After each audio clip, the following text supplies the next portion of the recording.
point, it says I have an error, so I'm hoping I'm streaming. Can you guys see me? I'm hoping everything's good. But anyway, I'm going to assume we're streaming. I don't have a sidebar here. Yeah, it's showing I'm streaming. Okay. Anyway, we're here to talk about the Odyssey 2, this awesome, amazing console that has a vast library of games. We're going to have some fun talking about this. Anyway, we're going to talk about this console today.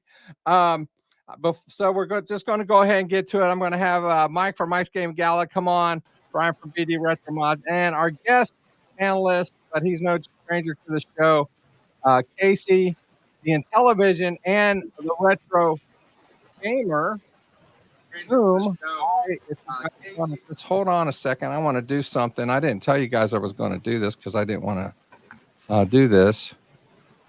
But Casey's starting a new channel on YouTube. He's now the Retro Gamer. So he's going to start putting some content over on a new channel. And so while the show's going on, I will put a link to his YouTube channel on the chat. So anyway, let me get rid of that now. I don't need that anymore. How do I do this? Okay, stop screen. Okay, there we go. It's been a long day, man. Just having an inner monologue. Yeah. All right. Anyway, we're here to talk about the Odyssey 2. It doesn't have that vast a library of game. I bait and switch you guys all the time. So anyway, we're going to talk about it. And so we're going to start with the history. And so Brian has done some research on the history of the Odyssey 2. So why don't you go ahead and tell us a little bit about the history of the Odyssey 2, Brian? Yeah, I can do that here. So, obviously, if you've never seen one, I mean, this is just one of the multiple versions of the Odyssey 2 that came out. This is actually one of the first consoles, which was released in September of 1978. For $179, which to today's standard is the equivalent of $884 for this thing, which is just crazy when you think about it. They were marketing as a home computer learning thing. Well, right? They were just banking on how epic it is.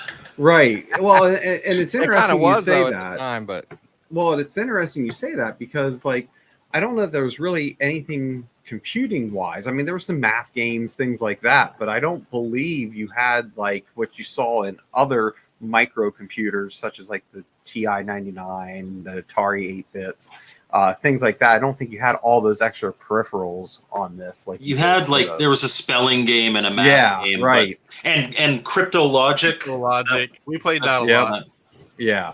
But no, I mean, at the end of the day, I mean, I think we would class this as being a microcomputer, but when you look at the history of it and everything, it continually gets classified as a video game console. So that's an interesting piece to it. But like I said, came out in 1978. You already had the Atari 2600 out already going, and one of the things with this was kind of the specs. So again, you had the Atari out there, which was picking up steam, and where this thing had some things good to it. One of the limitations on this, which I think if someone had an Atari and then came to this, was oh, what am I looking at? Is just the fact that it was an 8-bit processor in it. A lot of those specs similar to an Atari. However, this only had a 16 color palette. And really it was 8 basic colors of this, that the other 8 was just a half brightness of those same 8 colors. So the 8 colors that you got was black, blue, green, cyan, red, magenta, yellow, and white. The one thing I will say though is the Odyssey 2 probably has the best stock RF of any of the classic systems. And I think it has something to do with just that really limited color palette, but it always looks bright and clear on a screen. One of the few systems that, I mean, everything benefits from an AV mod if you're prone to do that type of thing, but it's one of the few... Drill, baby, drill. It's one of those... it's one of those systems that it doesn't really benefit that much from it.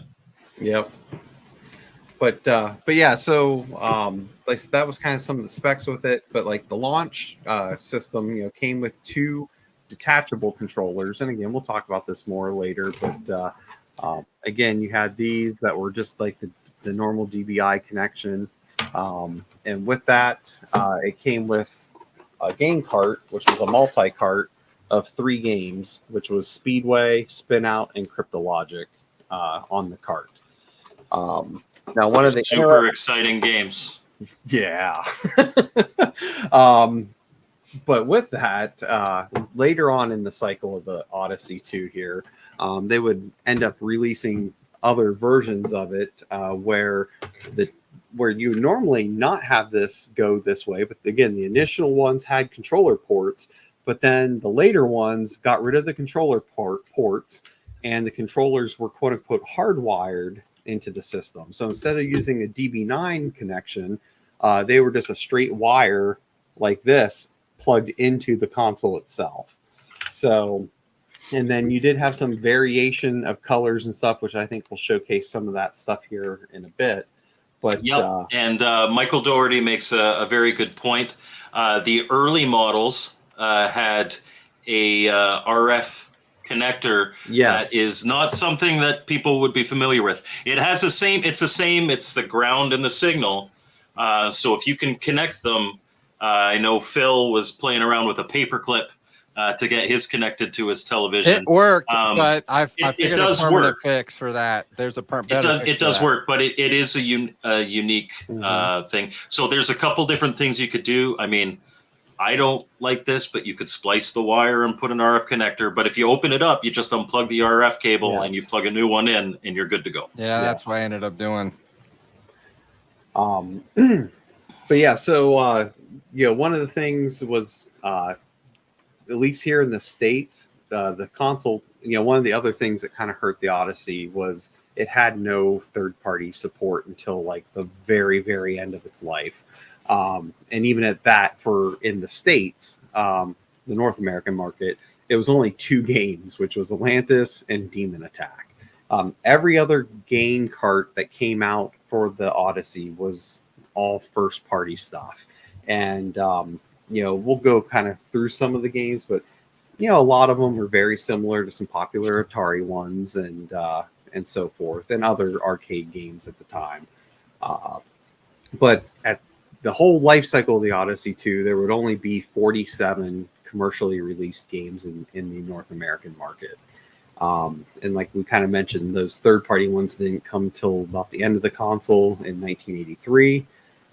Sales of the Odyssey 2 would mostly end in the United States in 1983, with worldwide sales ending in March of 1984, because overseas it had a couple different names. So in Japan, it was just Odyssey 2. In the European market, it was actually called the Video Pack, and it had a couple other different names as well. So yep, right here you can see. Yep. Philips G7000 system. That's another.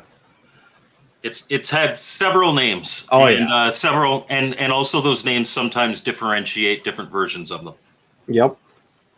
But overall sales, these are all estimates. That estimated sales within the North American market was 1 million units from its lifespan, which again for the United States ended, like I said, roughly toward the end of 1983.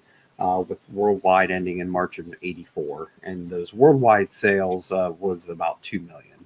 So, again, not, especially when you compare it to the 2600 and other things that were out around the same period, it wasn't a huge system, but it was definitely a step up from the original Magnavox Odyssey, which, one of the things we're going to show was kind of neat that took some homage from the original Odyssey.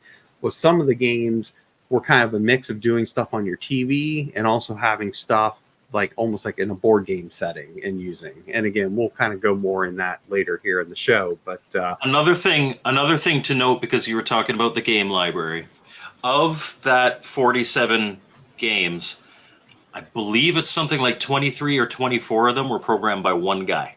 Mm-hmm. Yes. He's Mr. Odyssey 2, Ed Averett, Pretty much and did them all. including yeah, he did the majority of the U.S. library, and that includes really the only famous game on the system, which is Casey Munchkin, and then the sequel, Casey's Crazy Chase. Yep. But yeah, that's kind of just the real brief history of it. Like I said, you know, I think we'll kind of talk about it more, just our thoughts on the console. But again, you know, it had its user base, obviously, but it just wasn't as well known and popular as some of the other things that came out during the lifespan of it. So, yeah. So shall we move on to games? Yeah, I mean, they're different ones. I mean, I'm fairly new to it. I know I've been wanting one for a while, and you know, I'm a Facebook Marketplace kind of guy, man. I'm always looking on Facebook Marketplace, and I saw this guy across town, and he had one for $100 with like 13 games or something. And so I like, and it was a box. It was boxed, and I was no, I'm sorry, it was $120. It was $120. I was going, you know me, I was going to talk him down, but then after I got to him, I was like, "Would you take 30?" He had the receipts from the stores from way back, the KB toy stores, and from back in the day, the same ones I used to shop at when I was a kid, you know. And I was, you know, I said, no, I'm just, man, and it was just nice having, I mean, 13 games plus the console that was in really good shape. So I just went ahead and bought it, and ever since then I've been playing. So it's been great to experience Odyssey too. So I would love to see what you guys have though, because I have. Because you got the cart, I got to get you. I have an extra box with all the stuff. So I got to send it to you. When I see you at Korg next year. Oh yes, that's right. Yeah, looking forward to that. So anyway, why don't you start off, Mike, and then maybe you and Casey can kind of switch off, because these guys have, like, if I think between the two, they probably have almost every game. So I know Casey has a complete North American set. I am missing one game from a complete North American set, complete in box. And he's going to show that game right now. It is the most expensive game on the Odyssey 2. But one thing I will say is that the Odyssey 2, one of the reasons that people like it is it is very easily and approachable to collect for. With that 47 US game library, Power Lords there is the most expensive game. Complete in box, you're going to spend probably between $250 and $500 for that now. But if that is the biggest... Is Demon Attack an expensive one? Yeah, it is. Both iMagic games are expensive as well. Yep. I got this for $20. Woo! You want to double your money? But I've been collecting for a long time. And you know what? Back in the day, I was like, I'm not paying $120 for Power Lords, and now it's the only game I need. But yeah, let's talk about games, because it is a very approachable system. Most of the games, especially if you're not concerned about complete in box, you can get yourself a complete collection with the system, with all the North American games, probably for under $2,000. Well, and to your point on that, before we start showing some games, like that's one thing I noticed when I was getting the Odyssey 2, because at the end of the day, I really didn't care if I got the games complete in box, but every game I ended up getting was complete in box. It was a lot of them still have the boxes. It was not an effort. Like, I don't know what made people obsessed with keeping the boxes for these, but not other, you know, consoles around that time. So, but like these and Intellivision ones, people seem to keep the boxes of these ones, you know, and they're not and even complete in box is not expensive for many of these. One of the things I really like about the North American games is that they have the gatefold, right? And you tuck your manual in here. The cartridges are pretty unique for the time. They've got handles. Yeah, it's just, now these are quite often falling apart. Most of these that I've purchased have tape everywhere to hold it together. Yep. And then I have to like very gingerly take all the tape off. Yeah, the North American games were all came out in these cardboard boxes.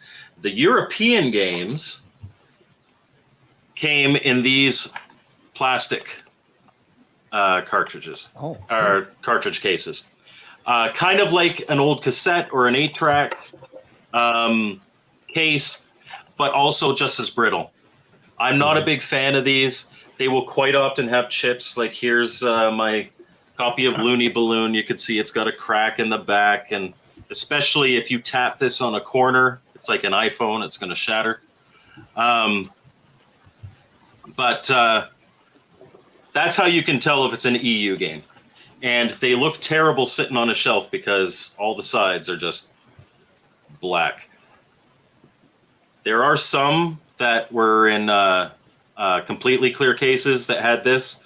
And the one thing that I really like about the North American set is at least the stock Odyssey 2 games, they all have this awesome art style. The Odyssey 2, like if somebody made an art book of just all the cover art, it'd be worth getting because they're all consistent. They all look freaking awesome. I highly prefer these over the EU games. I prefer the art very much. What I had another pile here. Oh, right here. Terrible game. The box art's awesome. One of my favorite. Well, just like this one. I mean, who doesn't want a cybernetic cowboy? I was just about to say. For it to only be a clone of Outlaw, you know. So.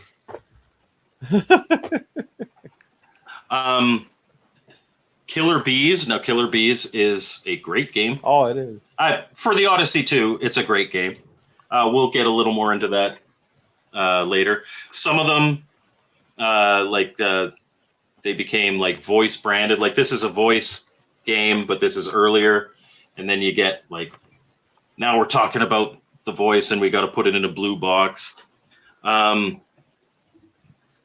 then the EU, like Casey said, they're kind of all over the place. Some of them have the same art. Others, not. This is this. I know which one I'd buy if I saw it on the shelf. Right. You're buying this one, right? Though the European one was probably more accurate to what the game was, though. Yeah. Probably. It's just a guy shooting things. But that's what us American kids did. We saw the box art. If it looked cool, we bought it. Oh, that's right. what Exactly. we did. That's what grabbed you. I mean, the one thing I will say, that's pretty awesome. I do like all that at the bottom there. It makes the game look far more exciting. Like when you look at the screen grabs on the top. Yeah. That's not what you're playing. But Tim Robertson says he thinks you could get the entire run and system for under $300 right now. You'd have to be really lucky. I think you'd have to be really lucky. It's not impossible. I'll give you that. It's not impossible. The Power Lords, though, I've never, like nowadays, I don't see just even Power Lords for less than $300. Well, and the consoles themselves, the the consoles themselves have gotten more expensive, and I'm not sure why, but normally, you know, I know a couple years ago I was getting Odyssey 2 consoles for like $25. You know, now those weren't complete in box or anything, but like $25. And now, you know, you try to get one, like if you look on eBay just for Odyssey 2 consoles, a lot of them are $60, $70, $80, and then they claim they're as is, you know, not tested or whatever. So the consoles themselves definitely seem to be going up in price, which yeah, I used to buy them for $10 a pop. They used to be like nobody used to want them. So it's a bit of a shame. Kind of wrapping up, you know, my thought, and then I would love for Casey to take Power Lords out of the box and just like sensually show it in front.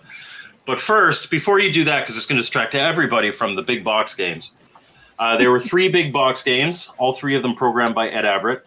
But there were Quest for the Rings, Wall Street Fortune Hunt, and Conquest of the World. Now, I'll do it with Quest of the Rings. Each of them had inside, let's see if I can do this without losing all the pieces. a cartridge, and they have like sexy gold cartridges. This is kind of a D&D style game. And they had a whole pile of playing pieces. So if you look at the origins of the Magnavox Odyssey, the original Magnavox Odyssey came with, it was really an most of the games, it was an accessory to go with, a spinner or football cards or country cards or whatever. So you actually have gameplay pieces, and right in the bottom here, I'll try to do this so you could see it. You've got this big, nice manual, an overlay for that keyboard so that your different buttons mean different things. And let me move this to the side here. You say there's only 3 of the big boxed? Only 3 big box games in North America. I'm going to show some other neat stuff. Okay. And I guess that's just a screen. I thought it was another board. But I haven't played Quest for the Rings in a while. You need multiple players to do it properly. But basically, you're going to all these different areas, and then you have to fight dragons and monsters and stuff. And you're trying to find all the rings, kind of like a Lord of the Rings deal. And in some areas, like you've got these coins, and on one side it'll say like it'll be a monster icon or it'll be a ring, and that's what you're shooting for. So these are cool. I actually like Quest of the Rings. The other 2 are kind of Conquest of the World is all right. The Wall Street Fortune Hunt. To add to a collection, sure, but to play, not really. But this one's fun. If you got a couple friends, I played with my brother once, and I was the knight, and I was just holding back this dragon while he ran behind me. And he was like a wizard or something. He got the ring and we escaped, but it was like legitimate, like, because you have to like keep hitting him so that he doesn't breathe fire on you. So I'm just like, get it quick, get it. And we're big imagination, right? You're picturing yourself in a cave fighting off a dragon while your brother goes and gets the ring. And then, yeah, it's just that type of thing. I like it. It adds that extra level, and it makes use of the keyboard, which not many games do. Right. Once I put this away, I'm going to let Casey and Brian and you talk about games for a little bit, but then I have one of the special EU games to show. So we won't move off games yet, but you guys could talk about games. You can go ahead, Casey. While I put this away. Are we up? Yep. You're up. All right, so here is the holy grail for the games for the United States set, Power Lord. I didn't get that in that box you just sent me, Casey. Must have been missing. Here is the cart. I've never played this either. Here's the inside. The manual. We can fire it up if you guys want, or just show it. I think you just show it. The game does stink. There is the back of the box. It's in very good shape. Nothing like spending $250 to $500 on a game that's horrible. You know what? For most systems, Learning the most expensive games are the bad ones because they're the ones that didn't sell. If the game was good, there's lots of them out there. Yeah. Everyone would have it. What else did we want to show? You want me to start showing the stuff that I have, or? Yeah, go for it. And then I can do the last. This is EU. a Casey Munchkin That's a cool one. advanced copy, prototype, whatever you want to call it. And I just recently grabbed that. The label's kind of bad, but. And then I started popping up everywhere. This is a magazine that, other consoles have similar items, but this one features Killer Bees. I think I have 4 or 5 of these. Odyssey Adventure. This is one of the alternate controllers, the silver ones, and this is one of the ones that have the plug on the end. Yeah, so the systems had two.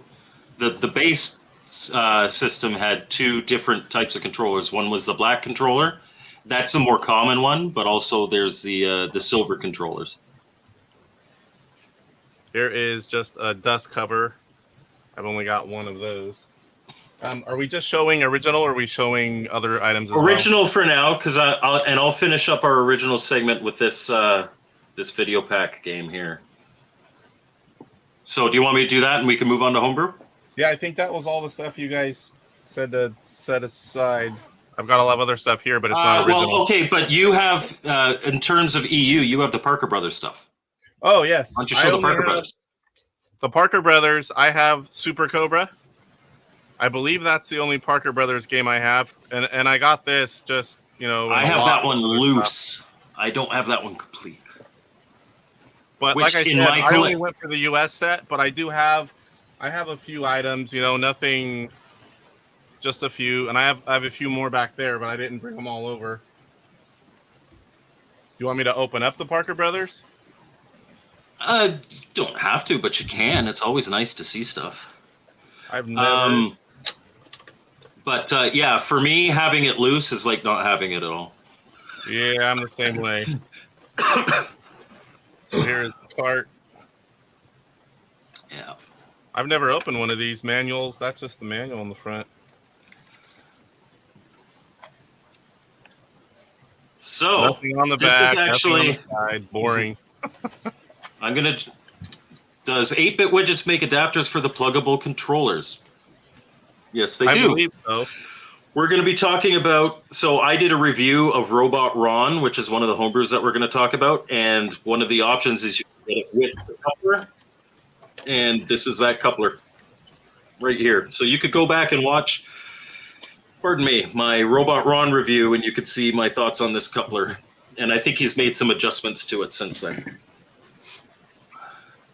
But also with that, which I know we were going to talk about more, but I also, sorry, Michael, I'm not sending it. but also, I think some others probably do it too. But I do make different cable adapters for the Odyssey. So if you do want to play like use an Atari controller on it, you could, and also for the hardwire to turn it into being non-hardwired to plug in different controllers and stuff. So I do make adapters for that on top of some other things. But then there was also a thing about the controller being better than the Intellivision. I don't know. I mean, it's all personal preference. But like I'm just gonna show as an example here. So like if you've never used one of these before, now I'm not saying this is horrible, but I'm not going to say it's like the best either. That, I mean, it's very springy when you go around. And the other problem is, if you notice, they grooved it almost as like an octagonal style type thing. Not exactly, but you can see the grooves. And the problem with that is when you're playing games that you need more of a round gate on it. And because again, when you're trying to take it around like a circle, this is what we get. Yeah, that's my biggest complaint. I mean, the joystick doesn't bother me so much. It is a very loose joystick, but the grooves on the outside of that circle get annoying. But that's probably my complaint, because I don't know, at least I never felt there was a lot of games that benefited by those grooves for the console. I mean, I could be wrong, but at least the ones I played, I never saw a benefit to having those grooves. So no, and in fact, there's been a couple times where I've like meant to make a move and been stuck in a groove and it doesn't go right away, and it's very, very annoying. But EU had a lot of really cool stuff. Like most systems that didn't do particularly well in North America, lots of stuff came out in Europe and Brazil. One of them is a chess module, which I passed once on for like $50, and now it's worth way more than that. But you've got some Philips Video Pack music, and I'll show you. So you've got an overlay for your keyboard that is a keyboard, and you can actually play Here's the manual. Synthesized music on your Odyssey 2. And it's got the cartridge there. Let me flip open this manual here. It's full on just got... It's really kind of neat. I know, Phil, you're a musical guy. You're not a piano guy, but you're a musical guy. It wasn't until like the Atari 8-bit that you really weren't seeing that kind of thing. Mhm. Yeah. So that's kind of interesting. I didn't even know that was a thing. You could put that over your keyboard and play music on your Odyssey 2 or your Philips video pack system. Well, let me get you out of the screen here. I always have my head up my rear end. Sorry. Just saw that look on Brian's face. All right. What else we got? Homebrew. Let's see some homebrews. A lot of us are homebrew-based channels. I only have 3 homebrews for the Odyssey 2, and I worked on 2 of them. So, all 3 of these, I've got reviews on my channel if you want to see them. Robot Ron. If you slur that together, it's Robotron.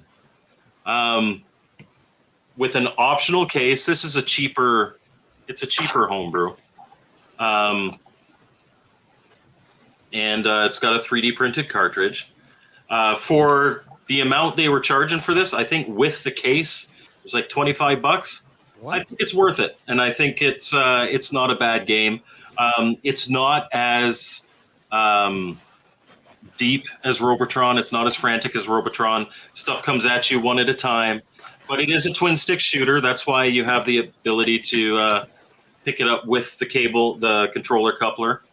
You can move your guy and you could shoot in different directions. It's as far as the Odyssey 2 goes, which we also have to remember, the Odyssey 2 is a very limited system. It is not going to even do what the Atari 2600. Right. For the Odyssey 2, I like this. This is actually probably my favorite of the 3 homebrews that I have. Can you still buy that game? Gameplay wise. Yes, absolutely. If you go to my review, I've got the link in the description. They're still available. I don't have that one. Bet you do by the end of the week. Probably. Casey's Escape. So this was a Good Deal Games release, and I'm not sure if these are still available. But they I know are not. No. Okay. At least they weren't. They weren't. The autographed editions definitely aren't available. But this is autographed by Ed Averitt. That's the gentleman that I told you that invented Casey Munchkin, and he actually calls himself Casey's dad. So this is a sequel to Casey Munchkin and Casey's Crazy Chase. It's kind of like a vertical Jawbreaker, if you know Jawbreaker, where I saw your review on that. It was really interesting. It's got the manual, but one of the things that Michael Thomason did is he put Tic Tacs in there, which I've never opened, obviously. I remember that part. They're the pellets. Don't eat them, Mike. He's got a little muncher guy, and he had a patch made. Oh, that is nice. It is really nice. I like those for collector sets. For this one, I made the manuals and I made the labels for the cartridges. So that was my contribution, and it got me a free copy of the game when it came out. So I'm happy to contribute for a free copy of the game. You think? Nice. Especially if it's signed by Ed Averitt. And he complimented my work, which I liked. And then this, I think personally, even though this is probably the worst of the gameplay-wise, the worst of the homebrews that I've got, this is, I think, the holy grail of Odyssey 2 homebrews. And that is the autographed edition of Ralph Baer's Pinball. Michael Thomason had been working on this with Ralph Baer for quite a while. Ralph Baer was asked, I don't think he actually programmed it. He designed it, but then somebody else programmed it. He was asked to make a demo of a pinball game for the Odyssey 2. It never came to light. So this actually has that demo on it, as well as a finished version that they just polished it up a little bit. And they called it Ralph Bear's Pinball. And he had been working on these for a while. And Ralph Bear signed these about a month before he passed away. Wow. So if you have one of these, they are very, very special. They could very well be the last things that Ralph signed. And inside, of course, Michael did some really cool stuff. It was thought that there was never any picture of Ralph Bear with the Odyssey 2, but they found one, and so they did like a fake Polaroid of it. You've got a sticker, you've got a fridge magnet, you've got a manual, and that patch has some awesome artwork on it. A lot of cool colors. Yeah. And that's one of the things that I really complimented him on when he published this, was that artwork looks like it belongs on the Odyssey 2. I really like that. And he also threw a ball bearing as a pinball into every game. So that's a really cool one as well. But those are the only 3 that I have. But I would consider this one to be the holy grail of the pinball, really just for that autograph right there. Do those pop up? You got ever? the guy that invented video games. What's that, sorry? Do those pop up ever? I don't know if they pop up. Obviously, he doesn't have any more of them. But if you find one on eBay, I'm positive it won't be cheap shirt. But I know the retro gamer in the bottom corner has a lot of homebrews, and I'm sure he would love to show us some. All right. I am missing all the ones you guys are talking about, though. This was the other version. This was Casey Munchkin Redux, whatever. And this was just a different version. I do have that version you have as well, Mike. What's the difference in Redux? This one is more like, see the screenshot? Oh, okay. They make it a little more like Pac-Man. Yeah, it's more like the regular game, not like that vertical one that is the one you showed. And I'll show it real quick. This is my version. The same stuff, the autographed one with all the stuff inside. Aaron the Ant. And I'll try to show if you guys can see the screenshot a little bit. Is that like an anteater kind of clone, or? You know I haven't played these. This one I know is going to be decent, though. This is Go Sub. I love Go Sub. Go Sub is a really fun game. When you first start playing it, you might be like, what? But I really like Go Sub, and I've been wanting to try this one. I just keep forgetting it's there. This one's Turkey Trot. And again, like Mike said, a lot of these come in that cheaper, case where they're just kind of in there. That's just kind of normal for the Odyssey homebrews. Most of them. I know that Michael Thomason used to publish them, and he used to hate that he had to do this, but he would always use the EU cases because he was able to reuse cartridges. Like, they're more common in the EU, and he would get those cases. Phil, I'm sorry. For a reason, because I I'm looked talking. away. I didn't see you pan away. I thought I had done it. And that completely threw me off. But he started moving to the Universal game cases because even those were starting to get especially good condition ones. So I would love if somebody because it's just cardboard and it folds into itself. I would love if somebody figured out how to make something like this and then produced Odyssey 2 games like this. That'd be awesome. I wonder if Steve Jones could figure out a way to make a box and then have I'm sure he could. Made. So this is Go Sub 2. Again, I haven't tried this one. I'm wondering if this is like Super Pro Go Sub. It would be interesting to see if they could even do Super Pro Go Sub on the Odyssey 2. Here is Restaurant. Looks like elevator action. It looks like Keystone I was saying, it looks Keystone Yeah, like Keepers that's to what me. I meant to say. I'm really looking forward on your new channel to seeing you actually play these. Now, let me ask a question, Casey, because we're going to talk about emulation in a bit. But I know you're buying these from I'm assuming a website. So, are you buying these from a PGRE or PRGE? These I bought from a guy I knew. Used to have what was it, Atari 2600 connection, and for the life of me, I cannot remember his name. Mike, do you know it? Tim something, I think. It's That's one who of I the guys got. that Caleb knows. Tim Duarte. Yeah, that's it. And I'm pretty sure that's who I got Robot Drawn off of. I'm not sure if he's still selling these. I've got them over the years. I used to buy stuff from him when he had the website up, and they don't do that anymore. But there are a lot of games that you can get. This one is JG Munchkin. I would ask you what the difference is on that, but you don't know. Yes, I do not know. But the whole point of the Retro Gamer channel, the whole point of the Retro Gamer channel is because I have a lot of stuff, a lot of mini consoles, all the Evercade stuff, homebrews for Atari. I have a pretty big Atari collection, and I want to start showing it all. So that is the plan. Here's Death Race. Yeah, that's a classic. The one thing I will say, if you want your channel to take off, don't start with Odyssey 2, as much as I want to see it. Here is Fatso.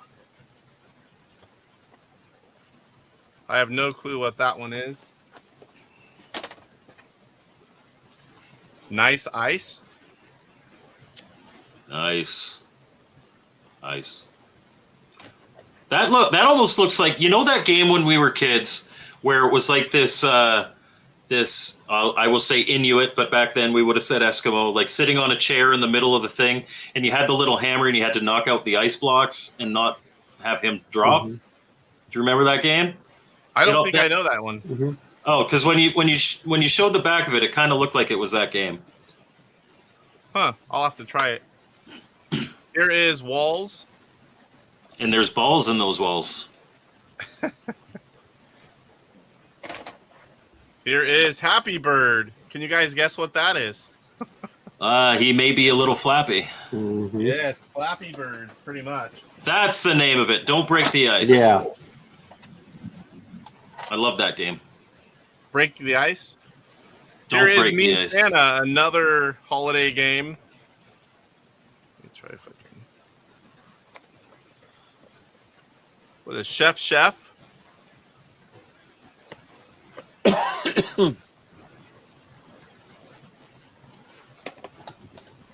I dropped this one. I like every game you show. I want to ask what it's like. Mike, it's coming soon. Oh, good. Exojet.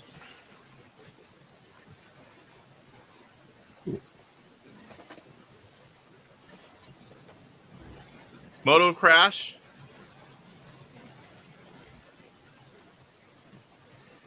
All right. The That almost looks a little like Enduro. Yeah, that's what I was thinking. The 50-foot tall stalk of celery. Okay, then. Only a few more. Jack and the Beanstalk. Is that the sister game to the 50-foot tall celery? No idea. Brian's comment. Casey, how's the gameplay? Wildlife. So I haven't bought any of these in maybe a year or two now, but I was buying them, and they're on the backside over here, and they just out of sight, out of mind. Amok. There's not even a screenshot on the back of this one. It's a mystery game. A mystery game. And that is all of the homebrew games that I brought over here. And it's funny that you say out of sight, out of mind, because my Odyssey 2 tends to be as well. And it's not something that you would think, like when I know, like Phil, when he's like, "Oh, I really want to play some retro games," you pick up your Atari 2600. For Brian, it may be your Intellivision or your 2600 or whatever. For me, it's usually Intellivision or 2600. Sometimes 7800. I know, Casey, Intellivision is your number one. But for me, like, I like it. It's just never in my thoughts to like, oh, I want to play that. But you showing all those homebrews, I'm like, oh, I'd love to try to, give those homebrews a try. Because Odyssey 2 games, they are very simple. And some of them are a lot of fun. I love Casey's Crazy Chase. I love Quest for the Rings. Freedom Fighters is good. Like, there are definite... Pickaxe Pete is a pretty good game. Monkey Shines is terrible. But more often than not, there's some good stuff to play. And Mr. Postal, I'm not putting that up. Most of them are fairly cheap to buy. The homebrews guys are really inexpensive in the Odyssey 2 market. Like I said, those two from Good Deal Games, the autographed editions, they weren't particularly cheap. But Robotron was like with the couple. Uh-oh. Oh, his voice faded from black to nothing. Well, I don't know when he's going to be back. I mean, I've got some other stuff to show. I don't know how much we want to show. Well, I was just gonna, so I can do my part now while we see when Mike gets back here. So, all right. So again, with the Odyssey, there is a number of things that I make for it. So I don't have them on hand because I already have them packed up for Torg this weekend, but I do make numerous cable adapters. So if you want to make your hardwired Odyssey a non-hardwired, I have adapter cables that you can take out of that and then plug in Atari controllers, or if you want to be able to plug in Odyssey controllers, I can configure it that way as well. I do have adapters for the ones that have controller ports to be able to play, use Atari controllers on.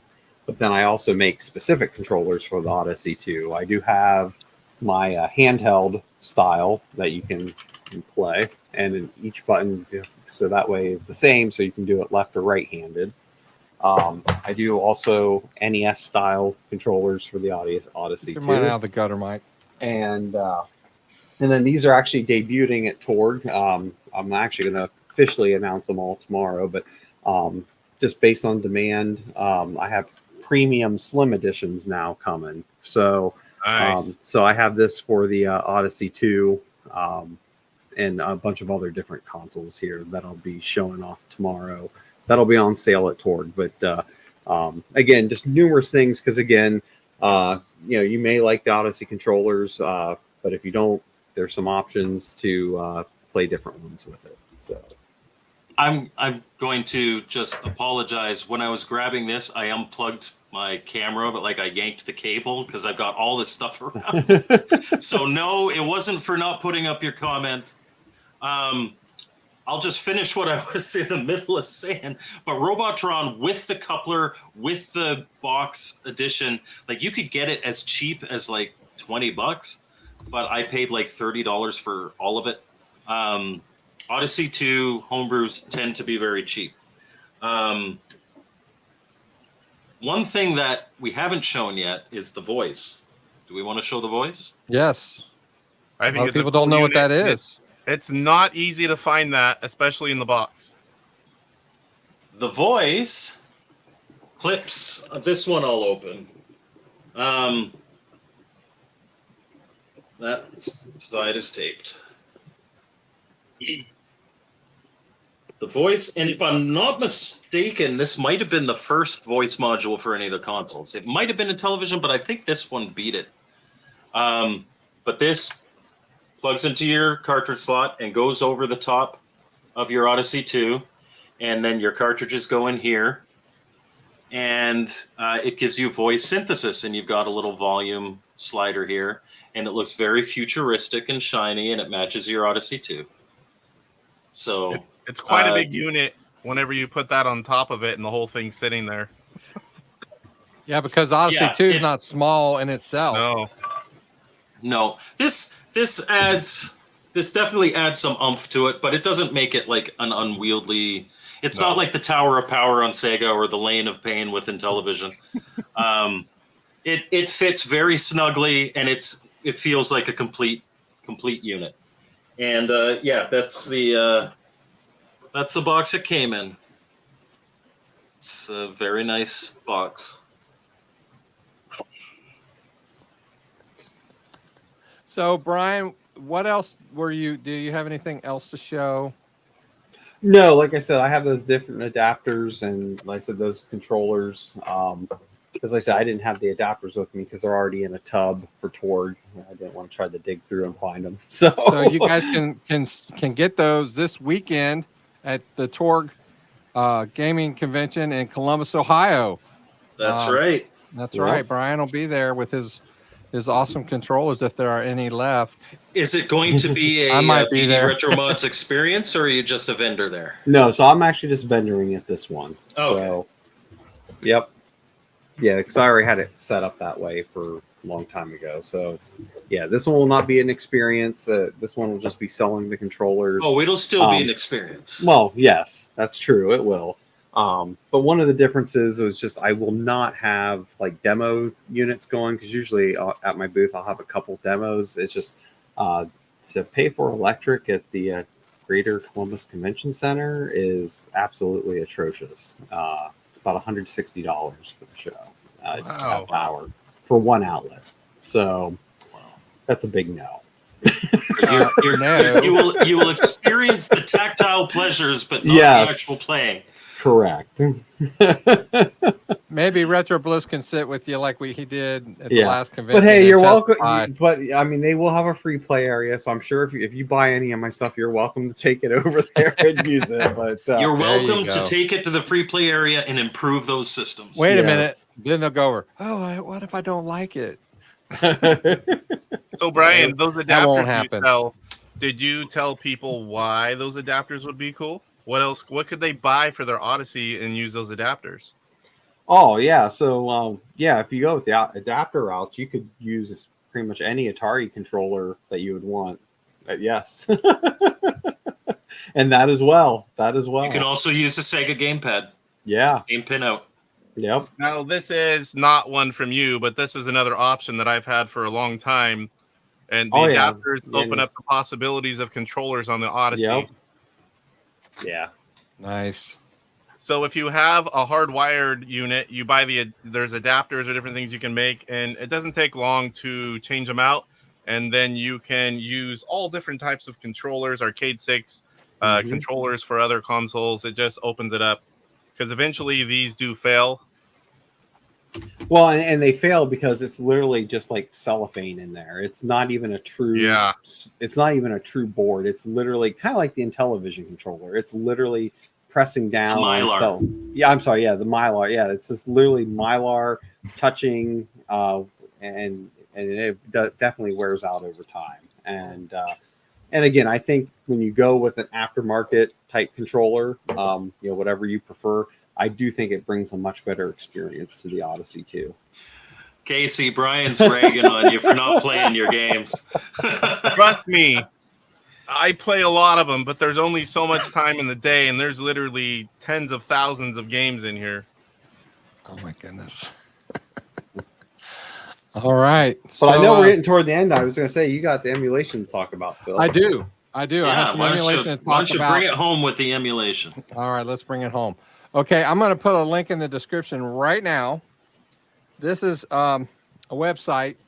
It's odyssey2.info website, and this website is kind of just kind of an all-inclusive Odyssey 2 homepage where you can get articles, information on games, collecting, the library where you can download things, but also.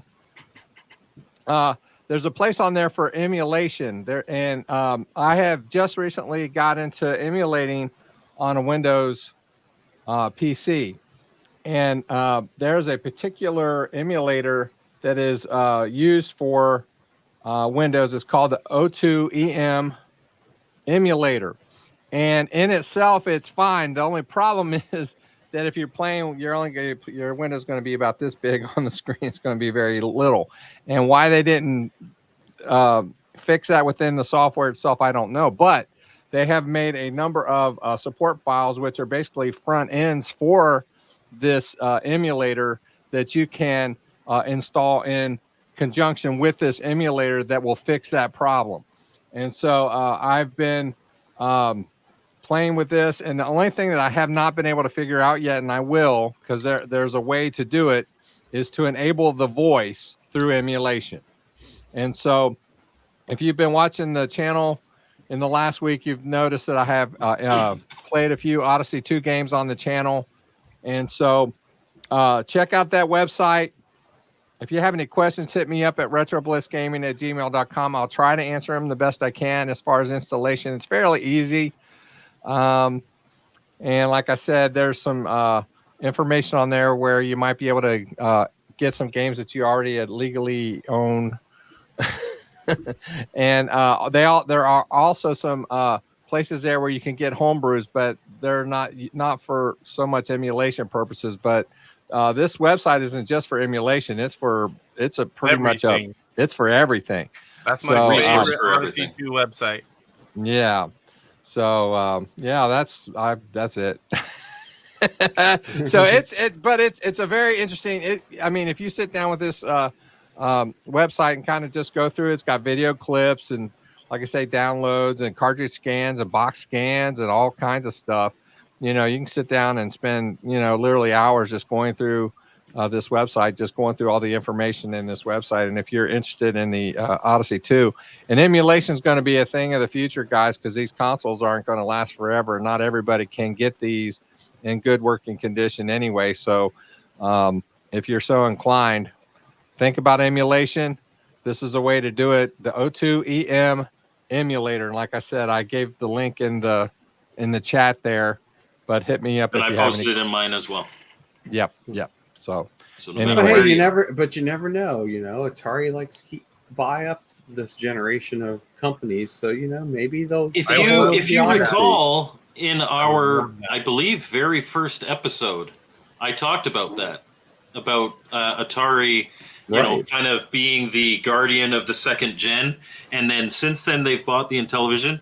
You could get the majority of the U.S. library by calling one guy who is now quite old and is actually probably looking to part with those licenses. So they could get the Odyssey 2. If Odyssey 2 have all of them. Well, the biggest problem with ColecoVision is that all the good games on ColecoVision never owned. Yeah. Unfortunately. But I don't know how I feel about Atari all the time. But they certainly look to be going in that direction, and Odyssey 2 would probably be a cheap, quick win for them, and you could just release. I mean, are you going to make an Odyssey 2 Plus? No, there's not a big enough market. Not going to make an Intellivision Plus either. Could you release all the games, including KC Munchkin, because now you're not going to sue yourself? Could you release all the games on a collection for the Switch and the PlayStation and the Xbox and the BCS? Sure. Mm-hmm. That's right. Never know. Right. I love those collections where you have all the information, history, pictures, games. Yeah, so Michael Dougherty makes it so Ed Averitt owns the rights to all of his games. I don't know who owns the Odyssey trademark. That may indeed be a group in Brazil. But it's kind of scattered over time. So, all right. Well, guys, before we get out, I forgot to mention this in the green room, guys, but we have our podcast for next week already lined up. Brian Mathers, who has been in our chat. He is an author, and we're going to be talking about Atari 2600 homebrews. And I have known Brian online. I've never met him. We talked a few times, but probably for almost 10 years.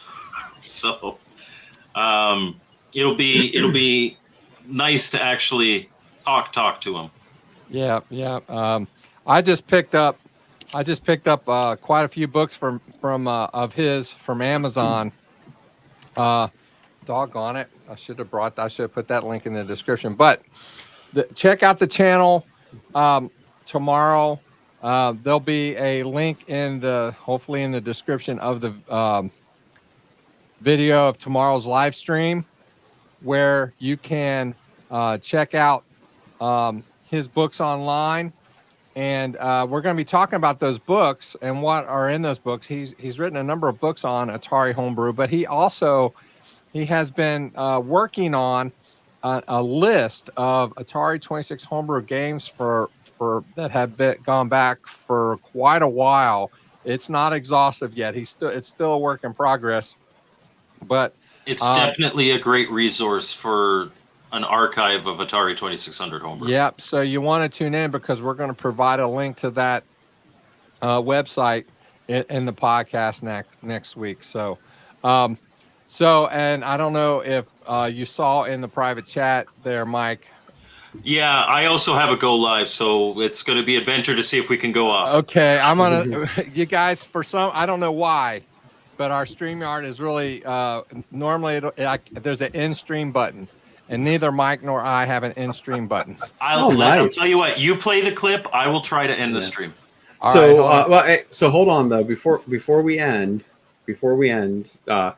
not Odyssey 2 related, but I got this in my email today, and I think it's important to announce. Can I share my screen a second? Sure. Is this the opcode news? Yep. Yeah, he sent me a note yesterday, and I was like, I don't know if this warrants a video, but I don't know if it's for a video, but I think it's definitely worth especially considering that we've talked with Lewis Hill.